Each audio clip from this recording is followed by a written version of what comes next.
যে আল্লাহর নবী আবু হুরায়রাকে বলেছেন, হ্যাঁ আবু হুরায়রা, তুমি যখন অজুর শুরুতে যখন অজু করবা, অজুর শুরুতে বিসমিল্লাহির রহমানির রহিম বলবে, তাহলে কি হবে? অজু শেষ হওয়া পর্যন্ত একদল ফেরেশতাকে নিযুক্ত করা হবে, যারা তোমার অজুর শুরু থেকে নিয়ে শেষ পর্যন্ত তোমার জন্য দোয়ায় লিপ্ত থাকবে। সুবহানাল্লাহ। তাহলে বলুন তো, আমাদের অজু শুরু করার শুরুতে বিসমিল্লাহ বলার দরকার আছে না নাই? অবশ্যই আছে, ফজিলত আছে, গুরুত্বপূর্ণ ফজিলত। আল্লাহর নবী বলেছেন, হে আবু হুরায়রা, যখন তুমি উটের পিঠে সওয়ার হবে, বিসমিল্লাহ বলে উঠে উঠবে। উঠে তুমি তোমার গন্তব্য যেখানে যাও না কেন, ওই জায়গায় গিয়ে নামবে। নামার আগ পর্যন্ত নবী বলেছেন, আল্লাহ রাব্বুল আলামিন ওই ব্যক্তির জন্য ফেরেশতাকে অবতীর্ণ করেন। যদি কোনো ব্যক্তি বিসমিল্লাহ বলে ঘোড়ার উপরে ওঠে, আল্লাহ তাআলা ওই ব্যক্তির জন্য ফেরেশতা নিযুক্ত করেন।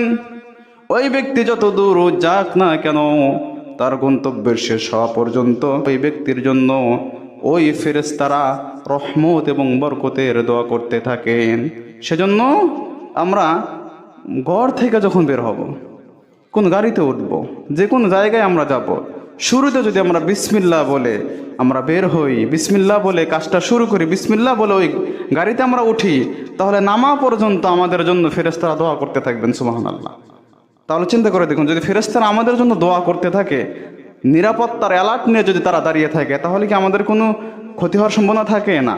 এই যে রাস্তাঘাটে অ্যাক্সিডেন্ট, কত সমস্যা, কত বিপদ আপদ, এগুলো আল্লাহর নবী বলেছেন যে যদি কোনো ব্যক্তি ইসলামকে পরিপূর্ণভাবে ফলো করে চলে, কোরআন সুন্নাহর আমলটাকে যদি নিজের জীবনে বাস্তবায়ন করে চলে, তাহলে ওই ব্যক্তির জন্য এই যে দুনিয়ার যে সমস্ত বালা মুসিবত, বিপদ আপদ থেকে আল্লাহ তাআলা তাকে হেফাজত করবেন। সুবহানাল্লাহ। বাড়ি থেকে যখন বের হন, বিসমিল্লাহি তাওয়াক্কালতু আলাল্লাহ বলে বের হন।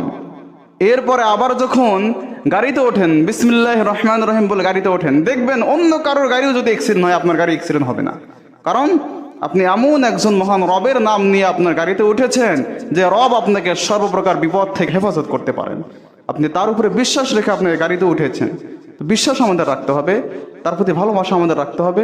আল্লাহর নবী বলেছেন যে আল্লাহ তাআলার উপরে বান্দা যে পরিমাণ বিশ্বাস রাখে, যেদিকে বিশ্বাস রাখে, আল্লাহ তাআলা তাকে সেই কাজটাই সম্পাদন করান। যেমন যদি কোনো ব্যক্তির বিশ্বাস থাকে যে আল্লাহ তাআলা অবশ্যই আমাকে এই বিপদ থেকে রক্ষা করবেন, অবশ্যই আল্লাহ তাআলা তাকে বিপদ থেকে রক্ষা করবেন। যদি কোনো ব্যক্তির বিশ্বাস থাকে যে না, আল্লাহ এই বিপদটা আমাকে দিচ্ছেন, এই বিপদ থেকে মনে হয় মুক্ত হওয়া সম্ভব না, আল্লাহ তাআলা তার উপরে ওরকমই করবেন, তার বিপদ থেকে আল্লাহ তাআলা তাকে মুক্ত করবেন না। আবার যদি কেউ বিশ্বাস করে যে আল্লাহ তাআলা এই বিপদ দিয়েছেন, অবশ্যই আল্লাহ তাআলা হেফাজত, এই বিপদ থেকে আমাকে মুক্তি দিবেন, অবশ্যই আল্লাহ তাআলা আপনাকে ওই বিপদ থেকে মুক্তি দিবেন, কারণ তার উপরে আপনি বিশ্বাস করেছেন।